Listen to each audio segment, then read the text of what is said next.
Hello दोस्तों, स्वागत है आपका प्रियंका लर्निंग क्लासेज में। 67वें बीपीएससी, बिहार एसएससी, बिहार दरोगा, सीडीपीओ, जेपीएससी यानी सभी एग्जाम को ध्यान में रखते हुए एनसीईआरटी की सीरीज चलाई जा रही है। इसके अंतर्गत हम लोग वर्ल्ड ज्योग्राफी के क्वेश्चन को देखते हैं ताकि एग्जाम में कोई क्वेश्चन न छूटे। आज का टॉपिक हम लोग देखेंगे अक्षांश और देशांतर रेखाएँ। इसमें पहला क्वेश्चन है, निम्नलिखित में से कौन सुमेलित नहीं है? तो इसका आंसर हो जाएगा डी, यानी कि दक्षिणी ध्रुवीय वृत्त 90 डिग्री दक्षिणी अक्षांश, विषुवत वृत्त 0 डिग्री अक्षांश, उत्तरी ध्रुव 90 डिग्री उत्तरी अक्षांश, दक्षिणी ध्रुव 90 डिग्री दक्षिणी अक्षांश के अतिरिक्त 4 महत्वपूर्ण अक्षांश रेखाएं हैं। पहला, उत्तरी गोलार्ध में विषुवत वृत्त से 23.5 डिग्री सेंटीग्रेड उत्तरी अर्धार्ध अक्षांश कर्क रेखा। दूसरा, विषुवत वृत्त के 66.5 डिग्री उत्तर में उत्तरी ध्रुवीय वृत्त आर्कटिक वृत्त।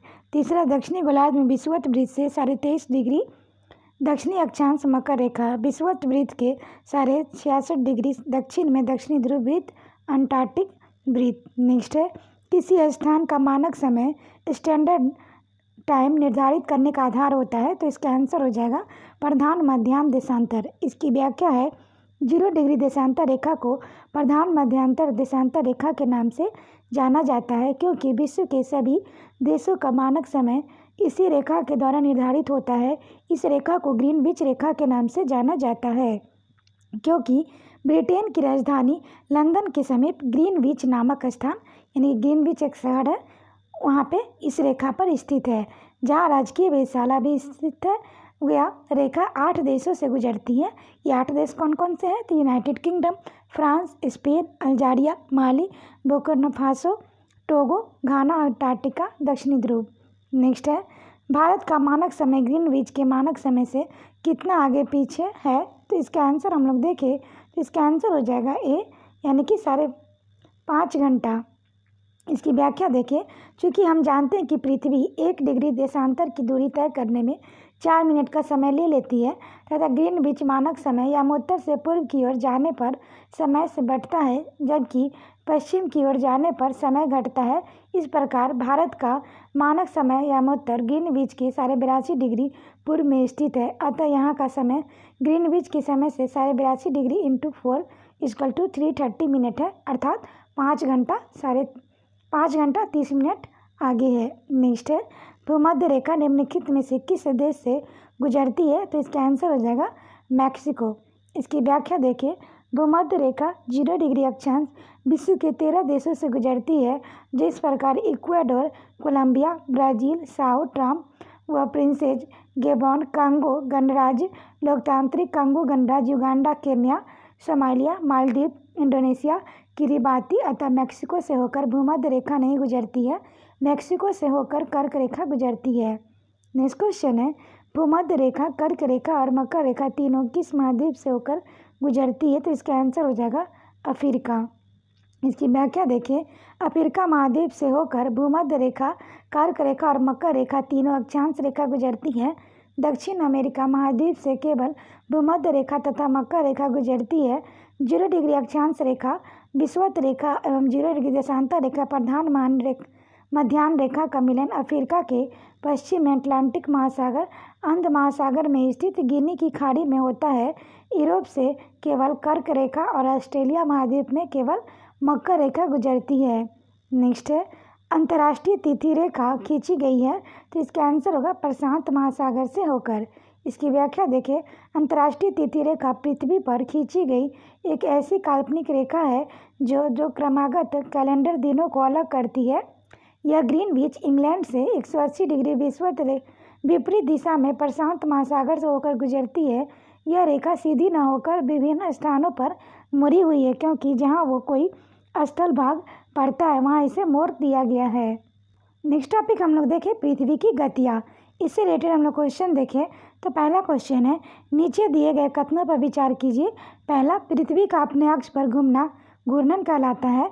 दूसरा, पृथ्वी के सूर्य के चारों ओर एक स्थिर कक्षा में गति को परिक्रमण कहते हैं। तो इसका आंसर होगा दोनों सही है। इसकी व्याख्या हम लोग देखें, पृथ्वी अपने अक्ष पर निरंतर घूमती रहती है, लगभग 24 घंटे में एक चक्कर पूरा करती है। इसे अक्षांशीय घूर्णन कहते हैं। सूर्य के चारों ओर एक स्थिर कक्ष में पृथ्वी की गति को परिक्रमण कहते हैं। पृथ्वी को सूर्य की एक परिक्रमा को पूरा करने में लगभग 365 दिन 6 घंटे लगते हैं। नेक्स्ट है प्रदीप्त वृत्त, सर्किल ऑफ ल्यूमिनेशन किसे कहते हैं? तो इसका आंसर हो जाएगा ग्लोब पर वह वृत्त जो दिन और रात को विभाजित करता है। इसकी व्याख्या देखिए, ग्लोब पर वृत्त जो दिन और रात को विभाजित करता है उसे प्रदीप्ति वृत्त कहते हैं। नेक्स्ट है निम्नलिखित में से कौन सा ऋतुओं का परिवर्तन का कारण है? तो इसका आंसर हो जाएगा सूर्य के चारों ओर पृथ्वी स्थिति में परिवर्तन। इसकी व्याख्या है सामान्यतः एक वर्ष की अवधि को ग्रीष्म ऋतु में बांटा जाता है। ऋतुओं में परिवर्तन का मुख्य कारण पृथ्वी का 23.5 डिग्री झुका होना तथा पृथ्वी की सूर्य की सापेक्षिक स्थितियों में परिवर्तन है। नेक्स्ट है किस तिथि को रात और दिन बराबर होते हैं? तो इसका आंसर हम लोग देखें तो इसका आंसर हो जाएगा 21 मार्च को सूर्य उत्तरी गोलार्ध में तथा 23 सितंबर को दक्षिणी गोलार्ध में प्रवेश करते समय विषुवत रेखा पर लंबवत चमकता है। इन दोनों तिथियों को दोनों गोलार्धों में 12-12 घंटे के दिन और रात होते हैं। ध्यान रखेंगे 21 मार्च को उत्तरी गोलार्ध में और 23 सितंबर को दक्षिणी गोलार्ध में प्रवेश करता है।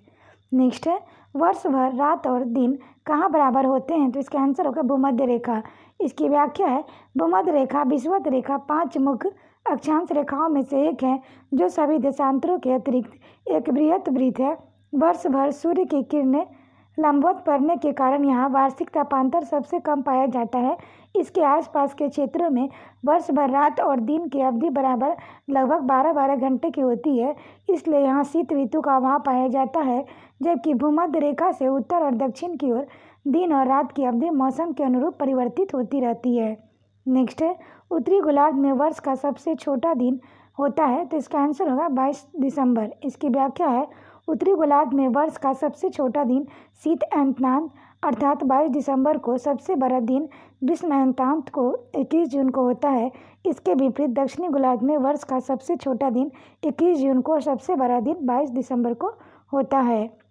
नेक्स्ट है निम्नलिखित तिथियों में से किस में दोपहर को आपकी छाया सबसे छोटी होती है? तो इसका आंसर हो जाएगा 21 जून। इसकी व्याख्या है सूर्य जब किसी स्थान पर लंबवत दूरी पर होगा तो सबसे छोटी छाया बनेगी।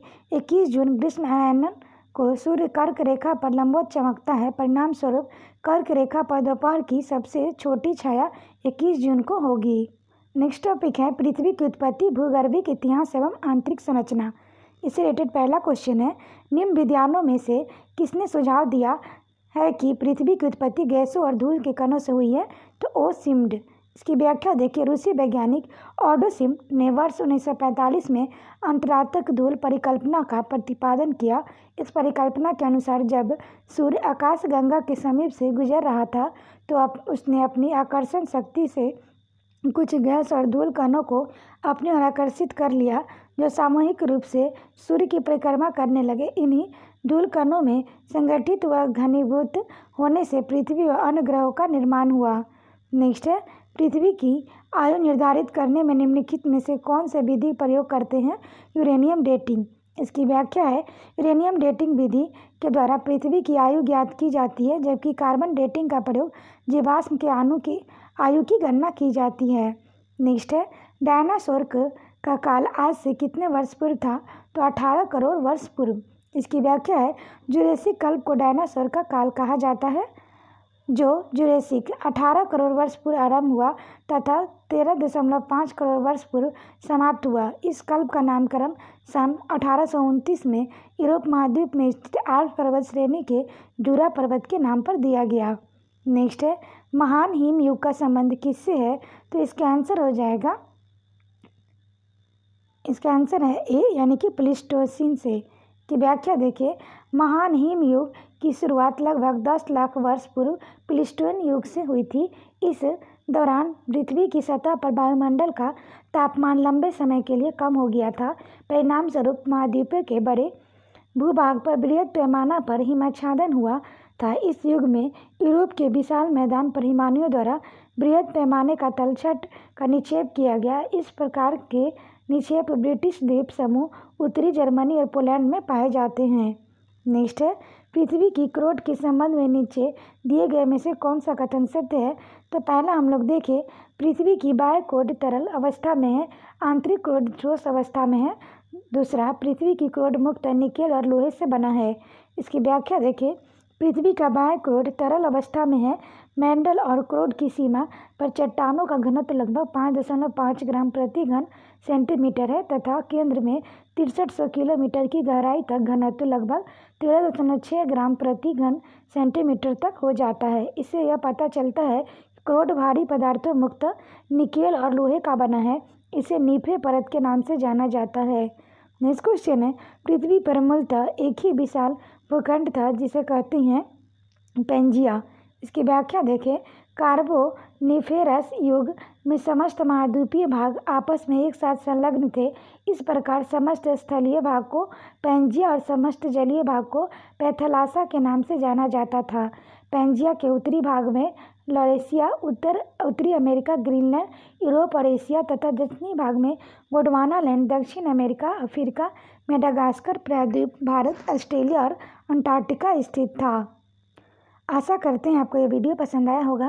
वीडियो पसंद आए तो इसे लाइक करें, शेयर करें, साथ ही चैनल को सब्सक्राइब करें और वीडियो को एक दो बार सुन लें ताकि आपका रिवीजन हो जाए, यहाँ से कोई क्वेश्चन एग्जाम में तो ना छूटे। तो आज के लिए इतना है दोस्तों, फिर मिलते हैं नेक्स्ट वीडियो में। Thank you.